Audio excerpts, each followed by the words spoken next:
Good evening, Old AF gang, and Happy New Year. It's your boy Ricky, and I'm back to go through some of the highs and some of the lows of 2022. It's been a bit of a strange old year, to say the least. Let's start off with the shenanigans at number 10. So, they're playing Tig at number 10 Downing Street. Boris tigged Truss, Truss tigged Sunak, and Sunak ran out the fucking front door and didn't tig any fucker back. Rumour has it he's still running now. Away from the immigration crisis. Away from the NHS crisis.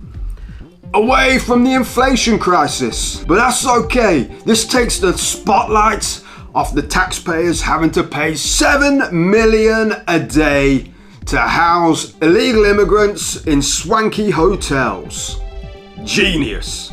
Inflation is at an all-time high, with record numbers of people not being able to feed their family or put the heating on. Okay, here's a hack. Argos are selling rubber dinghies for 25 squid.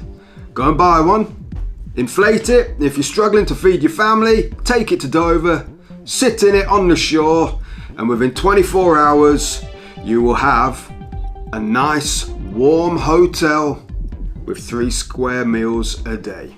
You're welcome. Sunak, this wretched reptilian little man, the cretinous cockwomble. He worked in a publicity stunt in a soup kitchen over Christmas. And what did he do when the guy came in to get some breakfast? The spaff shake asked him what he did for a living. Fuck me.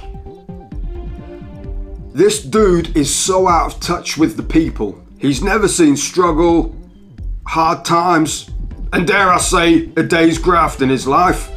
Well, seems he's worth 730 million, why should he? The country's government needs a real shake-up. The biggest entertainment of the year came from the Oscars. Not the movies, but some jumped-up prick assaulting a comedian, then sitting back in his seat and receiving an Oscar later on and a standing ovation by a bunch of other jumped up little pricks. If it hadn't been for Will Smith's unhinged antics at the persuasion of that bald-headed Ming the Merciless looking cretin he's married to, I wouldn't have even known there's an Oscars ceremony. People. Fucking people. The lefties got very, very pissed because the World Cup was held in Qatar. Now this is hilarious. The PC Brigade tried to stand up for the LGBTQ community's rights by wearing rainbow-coloured armbands and preaching about human rights, etc. in a fundamentalist country. What did these overpaid spaff shakes think? That wearing a little band around your arm with the colours of the rainbow on is going to sway a nation? It was all stand up to bigotry! Until they're threatened about being presented with yellow cards, then all of a sudden the armbands were ripped off quick and thrown out the window along with all their principles and puffed up chest speeches. The irony. 2022 saw Netflix streaming a program about Meghan and her little ginger assistant Harry. They decided they'd had enough of royal life and duties, but still wanted to get paid the same as the royals who still did their duties and wanted the same amount of security, even after the shitstorm they'd caused the palace. They just wanted to get away from the spotlight, the press, the attention. Fair play. They moved to the USA to live the quiet life and did what anybody would do who didn't want their personal life published. They star in a Netflix series uncovering all their personal secrets, how they met, their kids, etc. All whilst playing the victim and throwing both their families under the bus in the process. For fuck's sake. Ginger people. Also in 2022, Putin went batshit crazy and decided to invade the Ukraine, showing the world that the threat of Russian forces was just that, an idle threat. I thought they'd level the Ukraine in a matter of days, but it's still going on now, nearly a year later.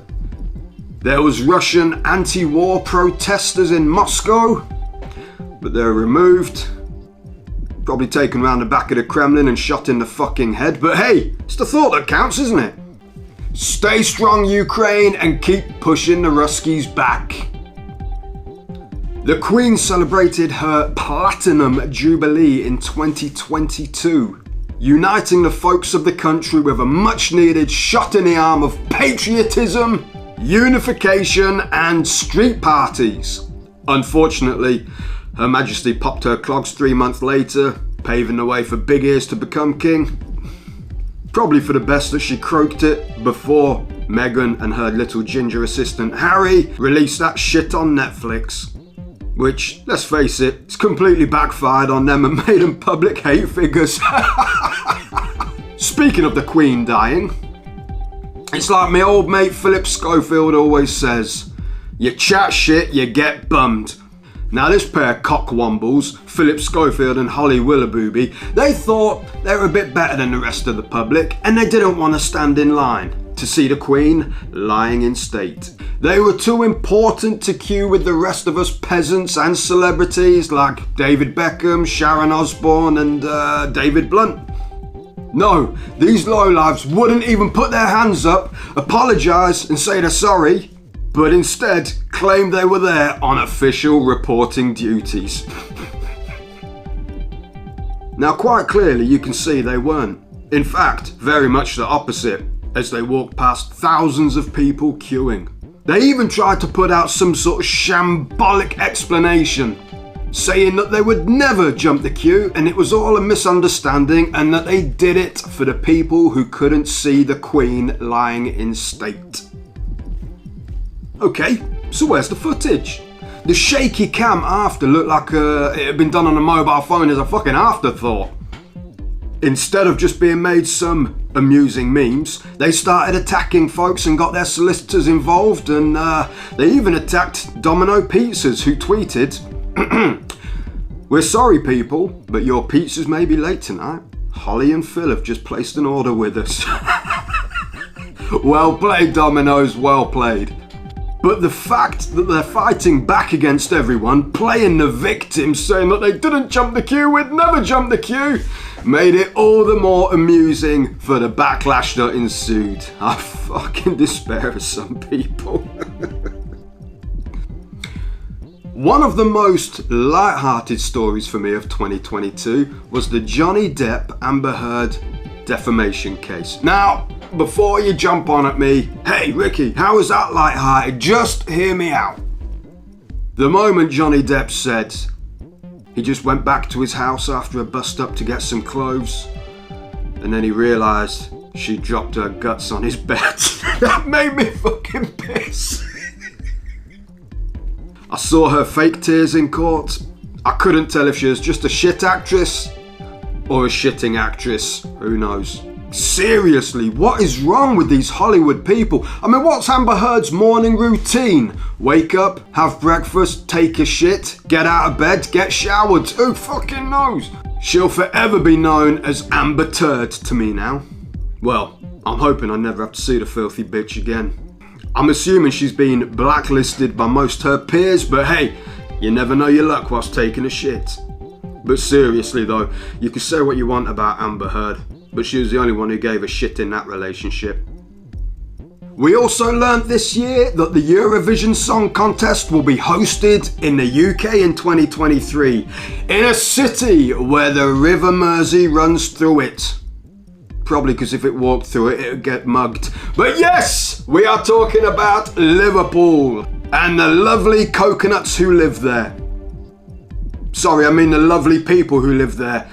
I always get coconuts and scousers mixed up because they're both thick and hairy. I can only imagine how that will go down. The Swedes will have their flip-flops nicked, the dressing rooms will be rifled through, and hopefully they'll nick the mic before the Germans get up to sing. But I'm sure it will be a lot of fun. It will definitely be the first time the presenters are sat behind bulletproof glass. Also this year, Elon Musk purchased Twitter and send the left into meltdown. Who knew free speech was hated so much by the left, and the man who levelled the playing field is looked upon as Lucifer himself?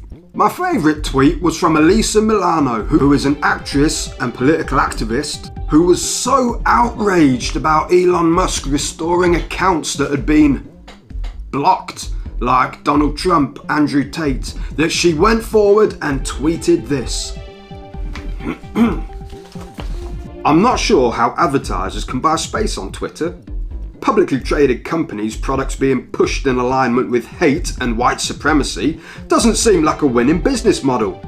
I gave back my Tesla. I bought a VW EV. I love it.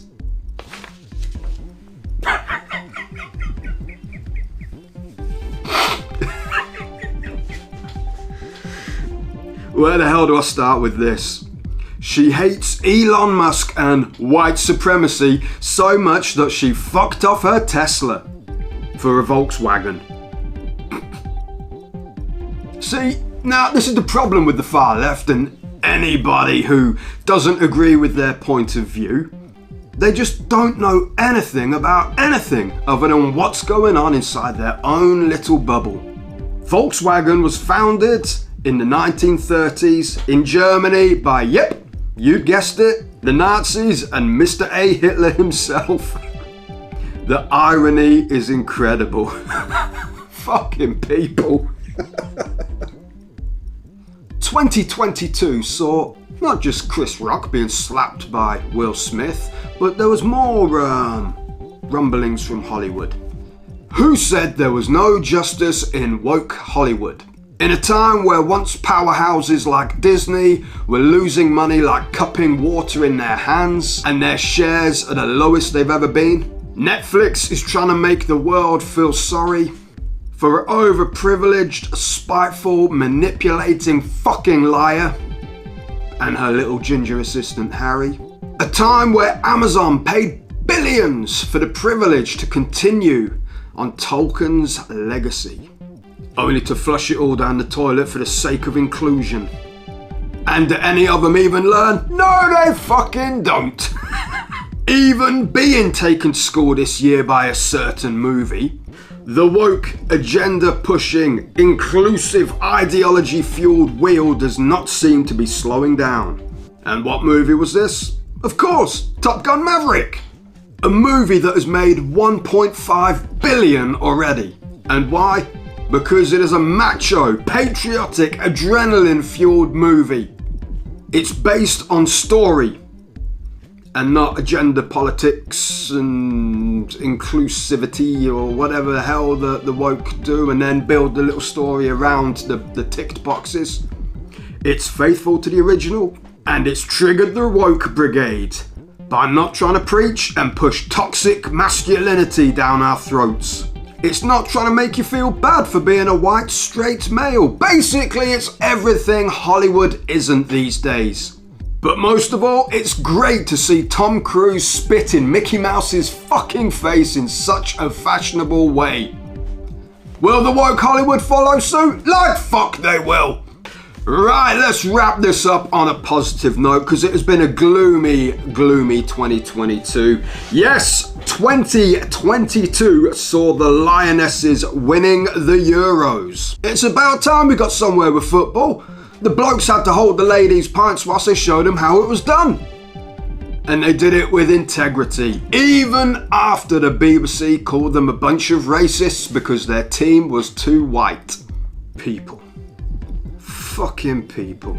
But they overcame and did something the men haven't been able to do since the 1960s, and they brought football home. Well done, ladies. Well done. Okay, we're going to wrap up this evening now, guys. Let's see where 2023 will take us and what shit will be flung our way. Your boy Ricky will be with you every step of the way, old AF gang. So for the last time this year, stay beautiful, stay lit, stay safe, but most importantly, stay smiling. Love y'all. Catch you next year.